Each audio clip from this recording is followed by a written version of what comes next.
There I was sitting in my quiet accounting office at 9:30 p.m., reviewing quarterly reports while the rest of Columbus slept. The fluorescent lights hummed overhead as I double-checked numbers that would determine whether three small businesses stayed afloat. This was my life at 28, and honestly, I loved the peace of it. No drama, no chaos, just me and my carefully managed world. I'd worked 3 jobs through college, while my sister Jasmine got everything handed to her on a silver platter. Learning the value of money the hard way taught me financial discipline that my family never understood. Before we dive into what happened that night, I would love to know where you're watching from. Drop your location in the comments below. And if you enjoy stories about family drama and standing up for yourself, hit that like button and subscribe for more real-life experiences.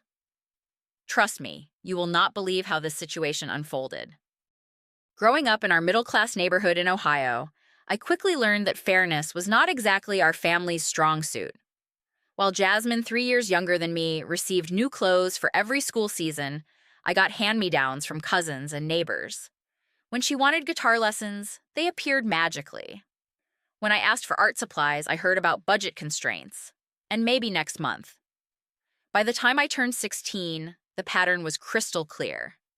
Diana was the responsible one who had to earn everything, while Jasmine was the baby who deserved special treatment. College became my escape route, but even that came with strings attached. Community college, first working at a diner from 5 a.m. until noon, then classes until 6 p.m., followed by my evening shift at a retail store until closing. Meanwhile, Jasmine got her pick of universities with full parental financial support. She lasted exactly 1.5 semesters before dropping out to find herself through various part-time jobs that never seemed to last more than a few months. Now at 28, I had finally built something stable. My position as junior accountant at Henderson & Associates was not glamorous, but it paid my bills and allowed me to save money. My modest one-bedroom apartment might not win any style awards, but every piece of furniture was mine, bought and paid for without asking anyone for help. My emergency fund had reached 6 months of expenses, and I was saving for a house down payment. For the first time in my life, I felt truly independent. That Tuesday evening changed everything. My phone rang just as I was finishing up the Morrison account reconciliation. Dad's number appeared on the screen, and I answered expecting our usual brief check-in call. "Diana, sweetheart, how are you doing?" His voice carried that overly cheerful tone that immediately put me on alert. "I am good, Dad. Just wrapping up some work." "What is going on?" "Well, your mother and I have been talking, and we think it might be time for you to help out the family a little bit. You know now that you're doing so well financially." My fingers tightened around the phone. "Help out how exactly?" "It is about Jasmine's transportation situation. She really needs a car to get to work reliably, and we thought maybe you could assist with that." I set down my pen and leaned back in my chair. "Dad, Jasmine is 25 years old. Why cannot she handle her own transportation?" "Well, she is working at that boutique downtown, but the pay is not great, and she cannot qualify for financing on her own. Her credit is not exactly perfect." "What kind of car are we talking about?" "Nothing too fancy, just a reliable Honda Civic. It is only about $18,000. I nearly choked. $18,000, Dad, that is not a small amount of money. Come on, Diana. It is not like we are asking you to buy it outright. We just need you to co-sign the loan, maybe help with some of the monthly payments until Jasmine gets on her feet." The assumption in his voice made my stomach clench. They had already decided I would do this. No discussion, no consideration of my financial situation or goals. Just the expectation that successful Diana would solve another family problem. "Dad, I need to think about this. Co-signing a loan is a huge financial responsibility. If Jasmine cannot make payments, I am legally obligated to cover them." "She will make the payments, Diana. She has a job." "A part-time job at a boutique that she has had for exactly 6 weeks. What happens if she quits like she did with the previous 3 jobs? His tone shifted slightly, becoming more defensive. Your sister is trying to get her life together. She cannot do that without reliable transportation. There are other options. Used cars cost much less. Public transportation exists. She could use rideshare services or ask for rides from coworkers. Those are not real solutions for someone trying to build a career. Dad, $18,000 is more than I spent on my first car, and I drove that thing for 8 years. There are plenty of reliable used cars for $5,000 or $6,000. We already told her we would help her get something nice. She has been through enough disappointment in her life. That statement hit me like a physical blow. Jasmine had been through disappointment. What about me working every weekend through high school while she went to parties? What about me eating ramen noodles for dinner so I could afford textbooks while she got spending money for mall trips? Dad, I am not comfortable with this. The financial risk is too high, and honestly, I have my own goals I am working toward. What goals are more important than helping your family? I am saving for a house. I finally have an emergency fund built up. I cannot just commit to hundreds of dollars in monthly car payments for someone else. You make good money, Diana. This would not hurt you. That is not the point. The point is that this is a massive financial commitment you are asking me to make without any discussion or consideration of my situation. The line went quiet for several long seconds. When Dad spoke again, his voice was colder. I am disappointed in you, Diana. I thought we raised you to care about family. This is not about caring, Dad. This is about financial responsibility. We will talk about this later. He hung up before I could respond, leaving me staring at my phone in the empty office. The familiar feeling of being manipulated settled in my chest like a lead weight. They had already promised Jasmine the car. They had already decided I would pay for it. My actual feelings about the situation were completely irrelevant. The campaign to change my mind began exactly 18 hours later. Mom called during my lunch break, her voice already thick with emotion before she even said hello. Diana, honey, your father told me about your conversation last night. I have to say, I am really hurt by your attitude. I closed my office door and sat back down at my desk. Mom, what attitude exactly? This whole thing about not wanting to help Jasmine. She is your sister, Diana. Family helps family. I understand that, but this is not a small favor. This is $18,000 plus interest, plus insurance, plus maintenance costs. We are talking about a significant, ongoing financial commitment. Jasmine has been struggling to get to work. She has to rely on rides from coworkers, and it is embarrassing for her. Sometimes she has to use those expensive rideshare apps, and it is eating up her paycheck. Then maybe she should consider a less expensive car. She cannot get financing for anything, Diana. Her credit is not good enough. She needs someone with good credit to help her. Mom, what happens if she loses this job like she lost the previous ones? I would be stuck making payments on a car I do not even drive. She is not going to lose this job. She really likes working at the boutique. She really liked the coffee shop too, until she decided the manager was mean. And she really liked the restaurant job, until the schedule became inconvenient. That is not fair, Diana. Those situations were not entirely her fault. Maybe not, but they still resulted in her leaving jobs without notice. That is exactly the kind of instability that makes co-signing a loan incredibly risky.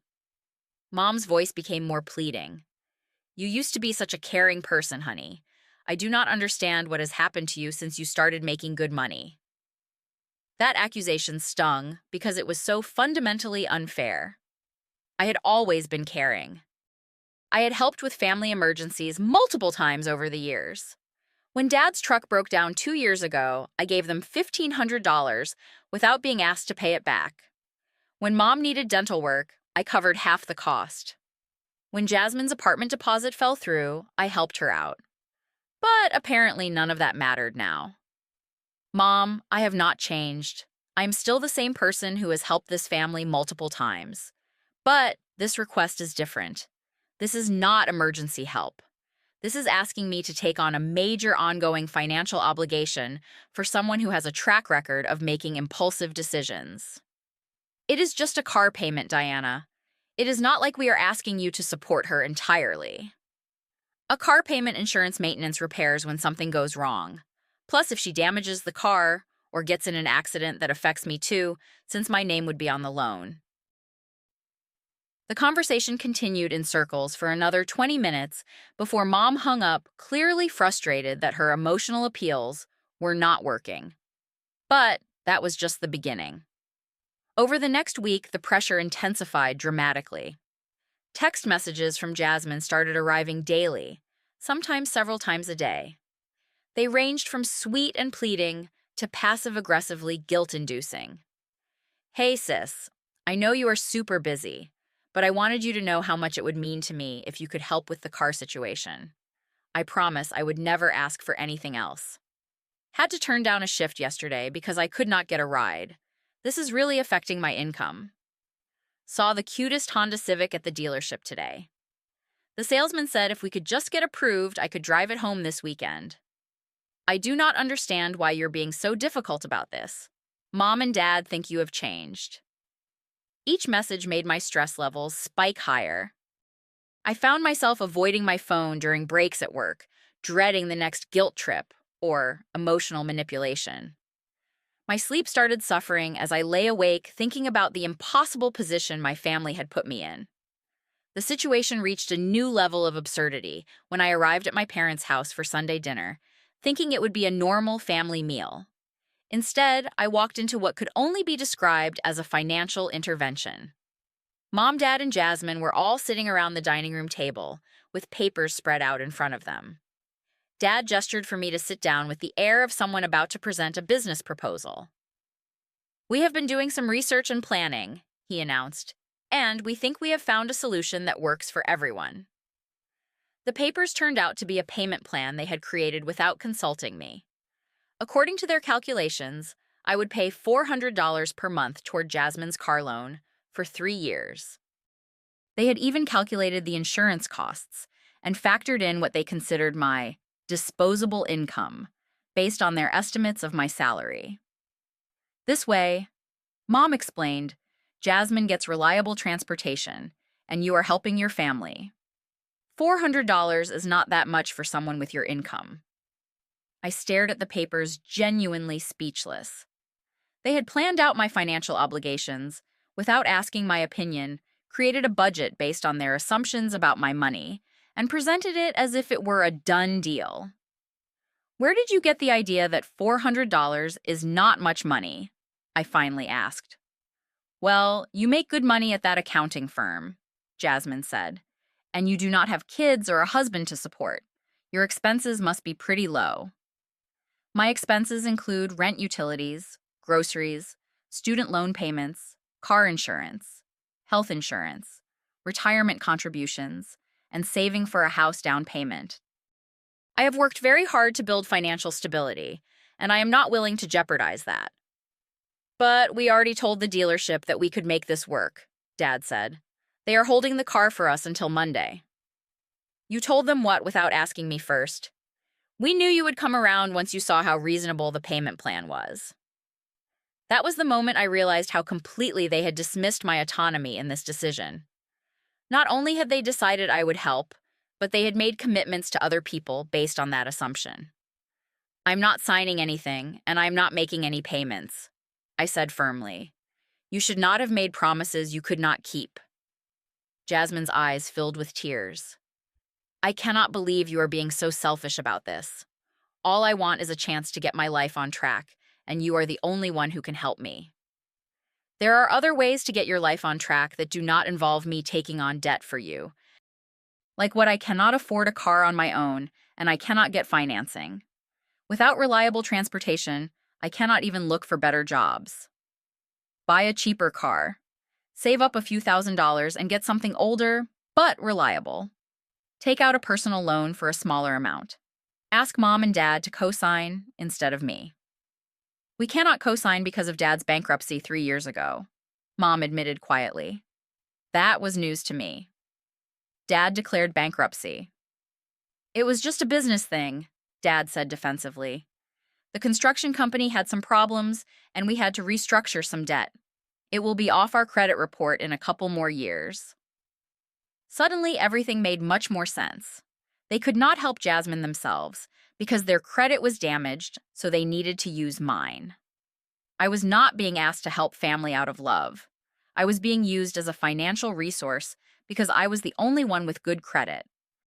So this whole thing about family loyalty and helping each other out is really about the fact that you cannot get financing yourselves. That is not how we see it, Mom said. We see it as the family member who is doing well helping the family members who are struggling. But I am not doing well because of luck or inheritance. I am doing well because I have made responsible financial decisions for over 10 years.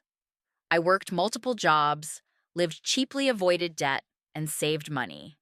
Now you want me to risk all of that progress to bail out someone who has consistently made poor financial choices.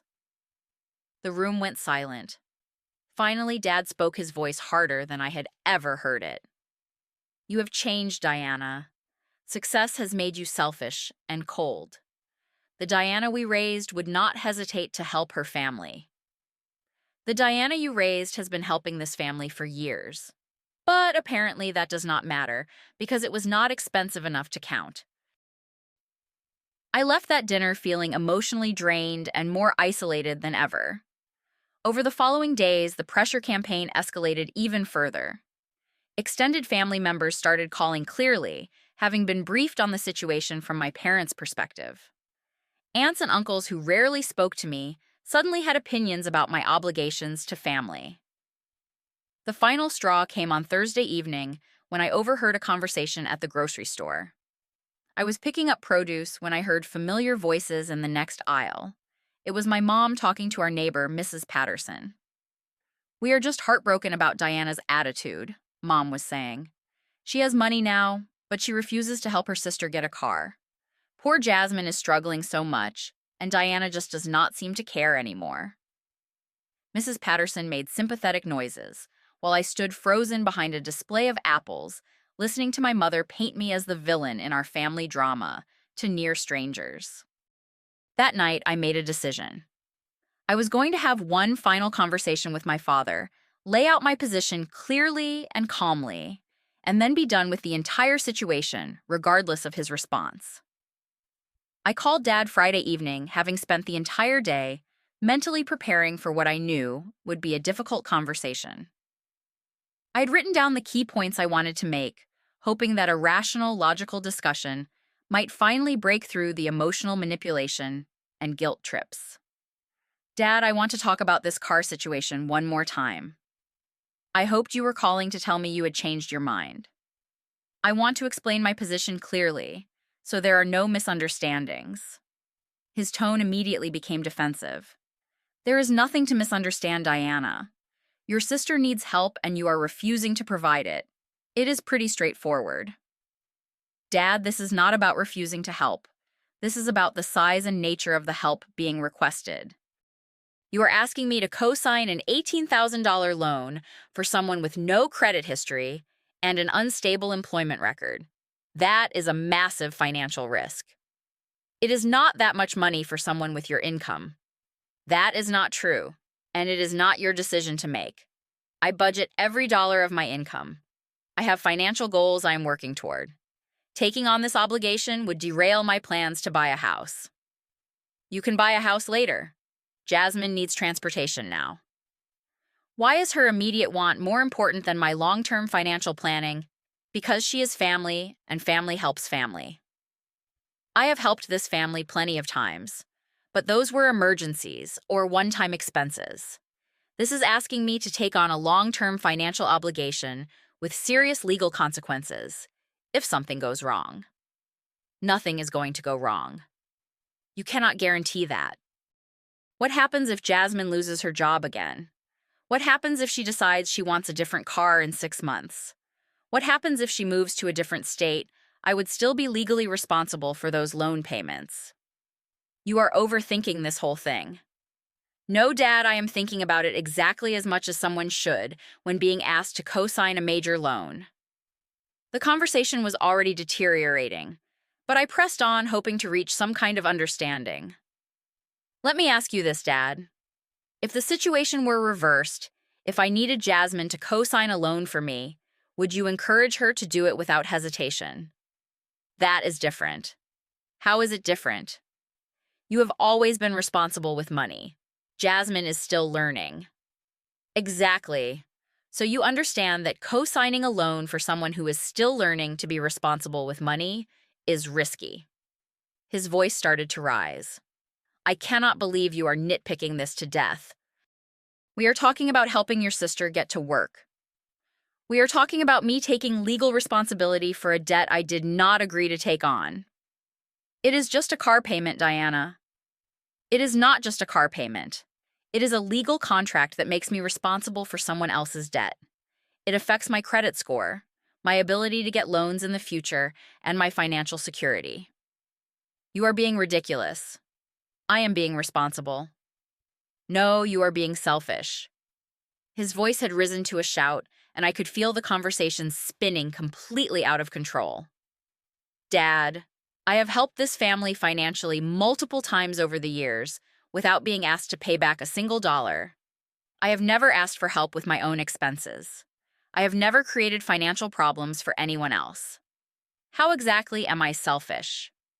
You are selfish because you care more about your precious savings account than you do about your own sister. That is not true, and you know it. Then prove it. Help her get the car. I am not going to be financially manipulated into making a decision this big. Fine.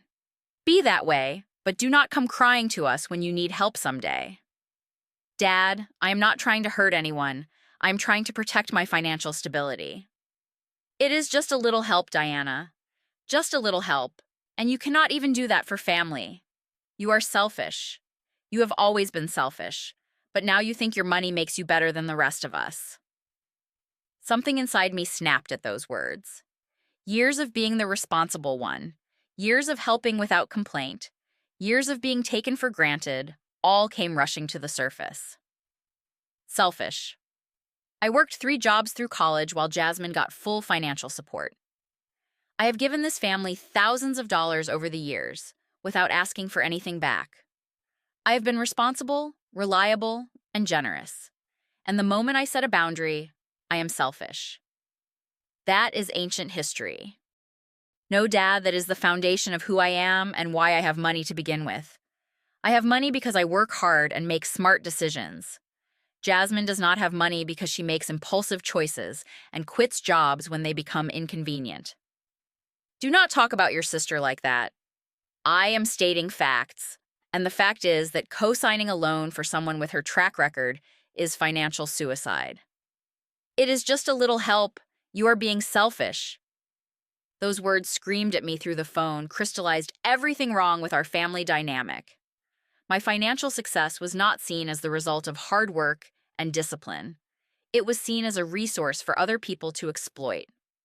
My boundaries were not respected. They were obstacles to overcome with emotional manipulation. You know what, Dad? I am done with this conversation. I am not co-signing anything. I'm not making any payments, and I am not discussing this anymore. If you walk away from your family like this, do not expect us to be here when you change your mind. I am not walking away from family. I am walking away from being used as a bank account with emotions attached. Do not you dare hang up on me. But I did hang up. I turned off my phone, sat in my quiet apartment, and cried harder than I had in years. Not because I regretted my decision, but because I finally understood that my family had never really seen me as a person with my own needs and goals. They saw me as a solution to their problems. For the next 3 days, I ignored all calls from family members. I blocked their numbers temporarily, needing space to process what had happened and strengthen my resolve. Work became my refuge, and I threw myself into projects with renewed focus. Friday afternoon, everything changed again. The call came at 3:15 p.m. while I was reviewing expense reports for a client. When I saw the unknown number, I almost sent it to voicemail, but something made me answer. Hello, this is Diana. Ms. Diana Morrison. This is Jennifer Walsh from First National Bank. I'm calling because you are listed as an emergency contact for a business loan account, and we need to discuss some urgent matters regarding this account. My blood ran cold. I think there must be some mistake. I do not have any business loans with your bank.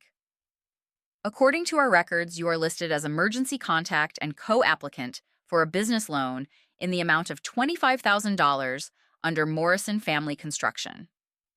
That is impossible. I never signed anything for Morrison Family Construction. Ma'am, I understand your concern. Could you please verify your social security number and date of birth so we can confirm we are speaking to the right person? After I provided the information, Jennifer's voice became more serious. Ms. Morrison, I need to inform you that this loan account is currently in default and the missed payments are affecting your credit score. We have been trying to reach the primary applicant, Robert Morrison, but have not received any response. Robert Morrison, my father.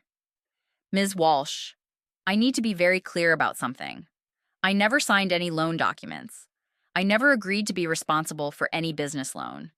If my name is on these documents, it was done without my knowledge or consent. That is a very serious allegation, Ms. Morrison. Are you saying that someone may have used your personal information fraudulently? That is exactly what I'm saying. In that case, I need to connect you with our fraud department immediately. Can you come in today? We need to document this situation and discuss your options. I was at the bank within an hour, my hands shaking, as I sat across from Jennifer Walsh and a fraud specialist named Mark Chen. They spread documents across the conference table, and I stared at papers bearing my signature and personal information for a loan I had never applied for. This signature is not mine, I said, pointing to the loan application. And this address is not where I live. This is my parents' address. Mark examined the documents carefully. Ms. Morrison, it appears that someone has used your social security number, your employment information, and a forged signature to qualify for this loan. This is identity theft, which is a serious federal crime. What are my options? Jennifer leaned forward. You can file a formal fraud complaint, which would require a police report and potentially criminal charges against whoever did this. Or if you know who did this, and they are willing to cooperate, we might be able to work out a resolution that removes your responsibility for the debt. What happens to my credit in the meantime? We can place a fraud alert on your credit report immediately, which will protect you from further unauthorized activity. But the damage already done will take time to repair, assuming we can prove fraud. Mark pulled out another folder. Ms. Morrison, I hate to tell you this, but this is not the only instance we found. There are several smaller loans and credit applications over the past 3 years that appear to use your information. They were all paid off quickly, which is probably why you never noticed the temporary hits to your credit score. My head was spinning. How much are we talking about total? Including the current default, approximately $32,000 in unauthorized debt. I felt sick. While I had been working hard and saving money, my own father had been stealing my identity to borrow money. The betrayal was so complete, so devastating, that I could barely process it. Ms. Morrison, I need to ask directly. Do you suspect a family member of doing this? There was no point in lying. Yes, my father, Robert Morrison. Jennifer nodded grimly. Unfortunately, family member identity theft is more common than people think. The good news is that you have options. The bad news is that pursuing those options might require criminal charges against your father. What if I just pay off the debt? You could do that, but it would not prevent this from happening again. And legally, you would be admitting responsibility for debt you did not incur. Mark handed me a business card. I'm going to recommend that you speak with a financial attorney immediately. They can explain your rights and help you decide the best course of action. I left the bank feeling like my entire world had shifted. The family that had called me selfish for refusing to co-sign a loan had been stealing my identity to secure loans without my knowledge. The trust I had lost over the car situation was nothing compared to the betrayal I now understood had been happening for years. The attorney consultation that evening was illuminating and infuriating in equal measure. Sarah Martinez, a specialist in financial fraud, reviewed all the documents I had collected from the bank. Diana, you are actually in a position of power here, she explained. Your father has committed serious crimes that could result in substantial jail time. However, you have the option to resolve this civilly if he cooperates fully. What would civil resolution look like? He would need to admit responsibility for all unauthorized loans, take immediate steps to remove your name from all accounts, pay off all outstanding debt, and agree to never use your personal information again. You would also want a written agreement about future contact and boundaries. And if he refuses, then you file criminal charges, pursue restitution through the courts, and let the legal system handle it. It takes longer, but it removes any ambiguity about who is responsible. Would I get my money back? In criminal court, yes, eventually. In civil resolution, it depends on what he agrees to. But either way, your credit would be cleared, and you would be protected from future incidents. I spent that weekend thinking about my options and planning my next move. By Monday morning, I had made my decision. Tuesday morning, I called my father from the bank, with Jennifer Walsh present, to witness the conversation. When he answered, his voice was cautious. Diana, I thought you were not speaking to us. Dad, I am at First National Bank with a fraud specialist. We need to discuss the Morrison Family Construction Loan account that has my name on it. The silence on the other end lasted so long that I thought the call had dropped. Dad, I can explain that. I am sure you can. But first, I need you to understand something. Using my personal information to secure loans without my permission is identity theft, which is a federal crime. Right now, I am deciding whether to file criminal charges or try to resolve this civilly. Diana, please let me explain what happened. You have committed a serious crime, Dad. The business loan is in default, which has damaged my credit score. But that is not all. We found evidence of other unauthorized loans over the past 3 years. The bank has documentation of over $30,000 in fraudulent debt. The business was struggling, and I needed a way to keep things afloat temporarily. I always intended to pay everything back before you found out. But you did not pay it back, and now I am legally responsible for debt I never agreed to take on. Jennifer leaned forward and spoke into the phone. Mr. Morrison, this is Jennifer Walsh from First National Bank. I want to make sure you understand the situation. Your daughter has the option to pursue criminal charges for identity theft. These charges carry serious penalties, including substantial jail time. I never meant for Diana to be hurt by this. But I was hurt by this, Dad. My credit score, my financial security, my ability to trust my own family, all of that has been damaged. What do you want me to do? Sarah Martinez, who had agreed to be present for this call, took the phone. Mr. Morrison, this is Sarah Martinez, Ms. Morrison's attorney. If we are going to resolve this matter civilly, you will need to agree to very specific terms. What terms? First, you must admit full responsibility for all unauthorized use of your daughter's personal information. Second, you must immediately pay off all outstanding debt associated with these accounts. Third, you must take all necessary steps to remove your daughter's name from any accounts or loans she did not personally authorize. Fourth, you must agree to never use her personal information for any purpose without her explicit written consent. I do not have $25,000. Then you will need to find it. Sell assets, borrow from other family members, take out loans in your own name. That is not your daughter's problem to solve. And if I do all of this, I took the phone back. Then I will not file criminal charges. But Dad, our relationship will be permanently changed. I will not be attending family gatherings where you are present. I will not be giving money to this family for any reason ever again. And if you ever use my information without permission again, I will not hesitate to involve the police. Diana, please. I know I made mistakes, but we are still family. Family does not commit crimes against each other, Dad. Family does not steal identities and damage credit scores. Family does not manipulate and guilt-trip people into financial obligations they cannot afford. It was not supposed to happen like this. But it did happen like this, and now you need to fix it. Jennifer took the phone again. Mr. Morrison, you have until close of business Friday to provide a plan for paying off the outstanding debt. If we do not hear from you by then, Ms. Morrison will be filing a police report. I understand. After we hung up, I felt a strange mixture of sadness and relief.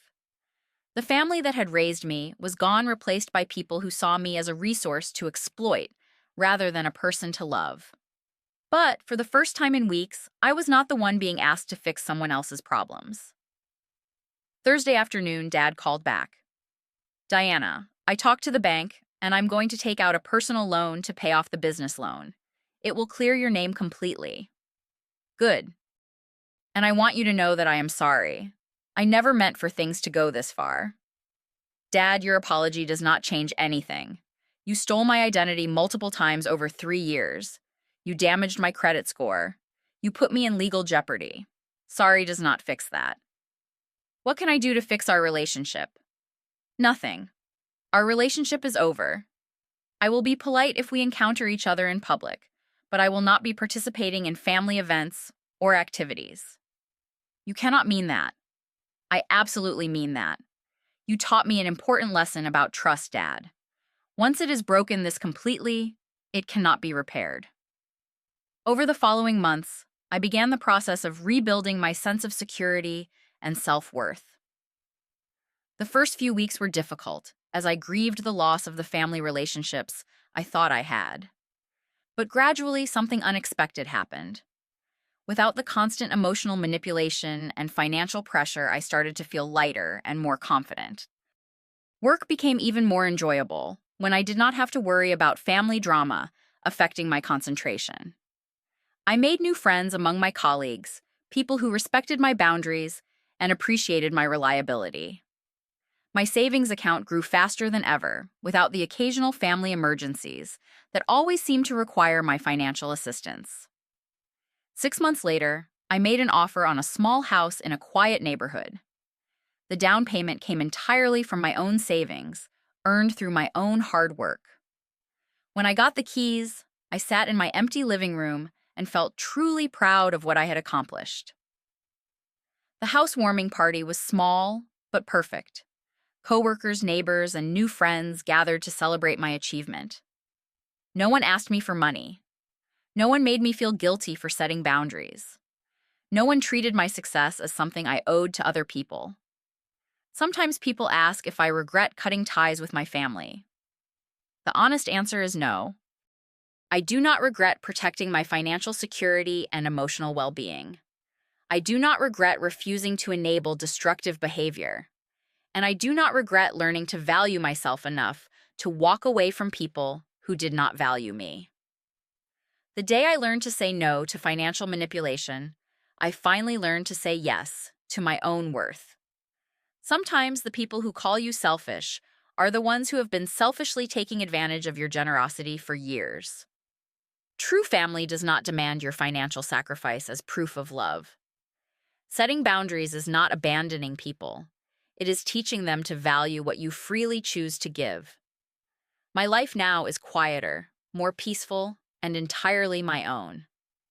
I have learned that being alone with integrity is infinitely better than being surrounded by people who see you as a solution to their problems, rather than a person worthy of respect. That lesson was worth every difficult conversation and every painful goodbye. Have you ever had to choose between family loyalty and your own well-being? How did you handle the pressure to sacrifice your goals for someone else's immediate wants? Share your story in the comments below, and let me know if you think I made the right choice. If this story resonated with you, please hit that like button and subscribe for more real-life experiences about setting boundaries and protecting yourself. Share this with someone who might need to hear that their financial security matters too. Thank you for listening, and remember you have the right to protect what you have worked so hard to build. Take care of yourselves, and do not let anyone make you feel guilty for being responsible with your own life.